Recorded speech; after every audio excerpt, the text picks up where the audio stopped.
Samantha always had a fascination with the old abandoned house on the corner of her street.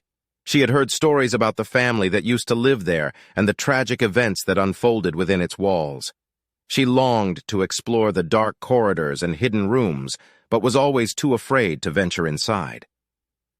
One Halloween night, Samantha decided it was time to face her fears. She crept through the overgrown garden and pushed open the creaky gate. The front door was slightly ajar, as if inviting her in. As she stepped inside, she was hit by a wave of cold air. The house was dark and silent, except for the sound of her own breathing.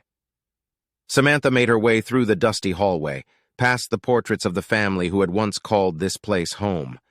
The walls were lined with old photographs, but they were faded and cracked, as if they had been there for centuries. Suddenly, Samantha heard a noise coming from upstairs. She climbed the rickety staircase, her heart pounding in her chest. She reached the top and saw a door at the end of the hallway. It was slightly ajar, and she could hear a faint whisper coming from inside.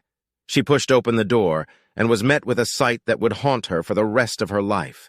The room was filled with ghosts of the family that had died there, their eyes vacant and their faces twisted in agony. Samantha screamed, but the ghosts just stared back at her as if they were waiting for something. Suddenly, she felt a cold hand on her shoulder. She turned around and saw a figure standing behind her.